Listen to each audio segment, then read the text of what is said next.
अस्सलाम वालेकुम स्टूडेंट्स, आज का जो हमारा टॉपिक है वो है स्ट्रक्चर ऑफ सेल मेम्ब्रेन, जिसमें हम फ्लूइड मोजाइक मॉडल को डिस्कस करने लगे हैं, जिसको डेवलप किया था जोनाथन सिंगर ने और गार्थ निकोलसन ने 1972 में। ठीक है, इस मॉडल के मुताबिक स्टूडेंट सेल मेम्ब्रेन जो है वो लिपिड की 2 लेयर पर मुश्तमिल है और इसमें प्रोटीन्स भी प्रेजेंट हैं और ये फ्लूइड है रादर देन सॉलिड। फॉस्फोलिपिड की जो बाय लेयर है वो फ्लूइड बनाती है समुंदर की तरह का, जिसमें स्पेसिफिक प्रोटीन्स हैं वो फ्लोट करती हैं यानी तैरती हैं लाइक आइसबर्ग्स। यानी ये जो फॉस्फोलिपिड की बाय लेयर है वो फ्लूइड बनाती हैं सी की तरह का, जिसमें स्पेसिफिक प्रोटीन जो है वो फ्लोट करती हैं आइस की तरह। अब स्टूडेंट्स मैं आपको फिगर दिखाने लगी हूँ फ्लूइड मोजाइक मॉडल की, जिससे आपकी अंडरस्टैंडिंग और अच्छी हो जाएगी। तो स्टूडेंट्स ये है फ्लूइड मोजाइक मॉडल की फिगर, और ये जो आपको लेयर नज़र आ रही है और जो ये लेयर आपको नज़र आ रही है ये फॉस्फोलिपिड की लेयर है, और ये ऊपर देखें आप, ये जो आपको पर्पल कलर में नज़र आ रहे हैं ये क्या है, प्रोटीन्स हैं। तो वो यही कह रहे हैं कि जो फ्लूइड मोजाइक मॉडल में जो लिपिड की बाय लेयर है यानी फॉस्फोलिपिड जो है वो फ्लूइड बनाते हैं सी की तरह का, जिसमें जो प्रोटीन्स हैं वो फ्लोट करती हैं लाइक आइसबर्ग। ठीक है, तो ये देखें, ये आपको जिस तरह ये फॉस्फोलिपिड्स आपको की लेयर नज़र आ रही है फॉस्फोलिपिड की, इसमें आपको ये जो प्रोटीन नज़र आ रही है ये ऐसे लग रही है जैसे ये बर्फ़ है जो समुंदर के ऊपर तैर रही हैं। ठीक है, अब आगे चलते हैं। फ्लूइड होने की वजह से स्टूडेंट्स जो सेल मेम्ब्रेन है वो रहती है in a constant state of flux, shifting and changing while retaining its uniform structure, और इसका जो स्ट्रक्चर है वो यूनिफॉर्म रहता है। अच्छा स्टूडेंट, इसमें जो लफ्ज़ है मोजाइक वो यूज़ किया गया है specifically different kinds of proteins के लिए जो कि डिस्पर्स हैं फॉस्फोलिपिड की लेयर में। ठीक है, अब ये जो मोजाइक है ना, आपने यूनिट मेम्ब्रेन मॉडल को स्टडी किया, उसमें आपने देखा कि जो प्रोटीन की लेयर है वो कॉन्टीन्यूस लेयर ऑफ प्रोटीन मौजूद है लिपिड के ऊपर। ठीक है, लिपिड की लेयर के ऊपर जो कॉन्टीन्यूस प्रोटीन की लेयर जो है वो मौजूद है, लेकिन जो फ्लूइड मोजाइक मॉडल है इसमें जो प्रोटीन्स हैं वो कहीं कहीं मौजूद है, मोजाइक मैनर में मौजूद है, डिस्पर्स हैं फॉस्फोलिपिड्स की बाय लेयर में। जिस तरह मैंने आपको अभी फिगर दिखाई थी, मैं आपको दोबारा एक दफ़ा दिखा देती हूँ। ये देखें, ये फ्लूइड मोजाइक मॉडल की जो फिगर है इसमें देखें कहीं कहीं प्रोटीन्स मौजूद है, कंटिन्यूस लेयर ऑफ प्रोटीन मौजूद नहीं है। अब स्टूडेंट्स हम डिस्कस करने लगे हैं important points of fluid Mosaic model. Fluid Mosaic model के इंपॉर्टेंट पॉइंट्स, सबसे पहला जो इसमें पॉइंट है वो है फॉस्फोलिपिड्स की बात हम करने लगे हैं। स्टूडेंट्स फोस्फोलिपिड्स का एक पोलर एंड होता है और दूसरा होता है नॉन पोलर एंड।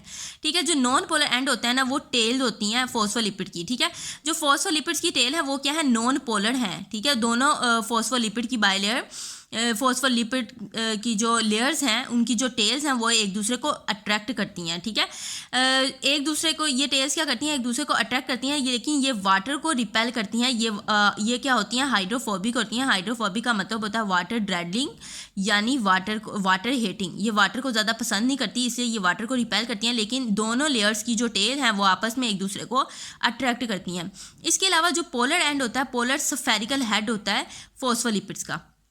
ठीक है, जो स्फेरिकल हेड होता है फॉस्फोलिपिड का वो क्या होता है, पोलर होता है, और ये सरफेस की आउटर और इनर लेयर पर मौजूद होता है, और ये होता है वाटर अट्रैक्टिंग यानी हाइड्रोफिलिक। हाइड्रो का मतलब है वाटर, फिलिक का मतलब होता है लविंग, यानी ये वाटर को पसंद करते हैं, ये वाटर अट्रैक्टिंग होते हैं।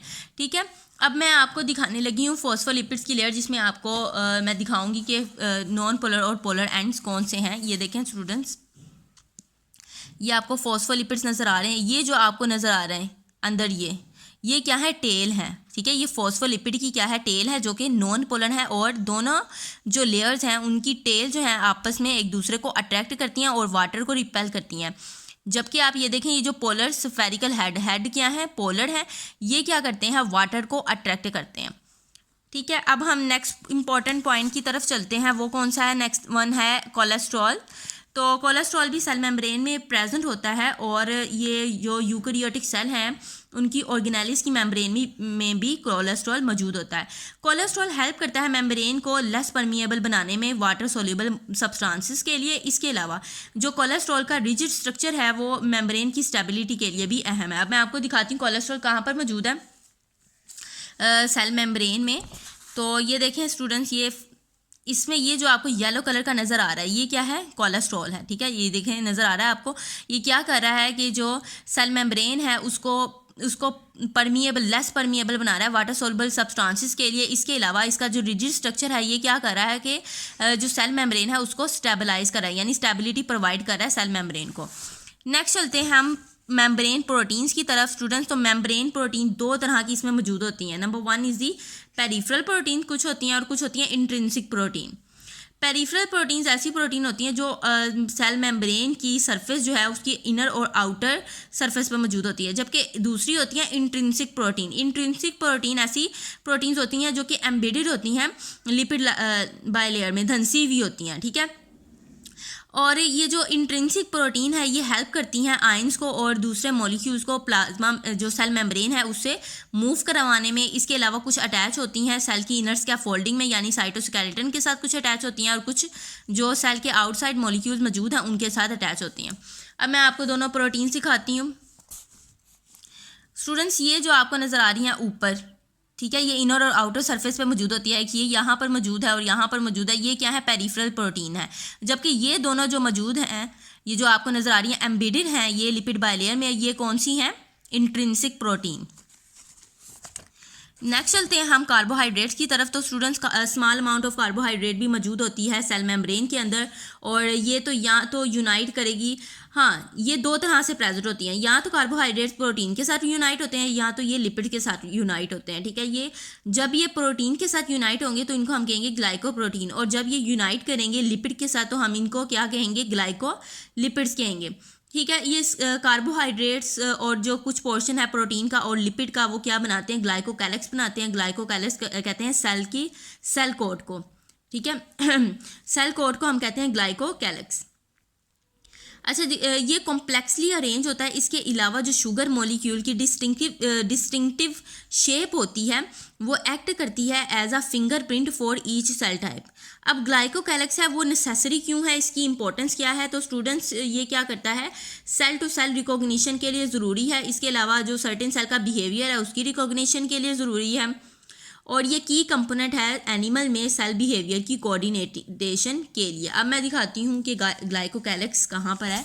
आपने ये देखें, ये देखा स्ट्रक्चर, इसमें आप देख रहे हैं ये है कार्बोहाइड्रेट्स और ये लिपिड्स हैं और ये क्या है, प्रोटीन्स हैं, ठीक है। अब ये सारे मिलके ना, ये सारे मिलके क्या बना रहे हैं, ग्लाइकोकैलिक्स बना रहे हैं, जो कि सेल टू सेल रिकॉग्निशन के लिए ज़रूरी है। इसके अलावा सेल के बिहेवियर के लिए भी ज़रूरी है। तो स्टूडेंट्स, ये था हमारा आज का टॉपिक जिसका नाम था स्ट्रक्चर ऑफ सेल मेम्ब्रेन।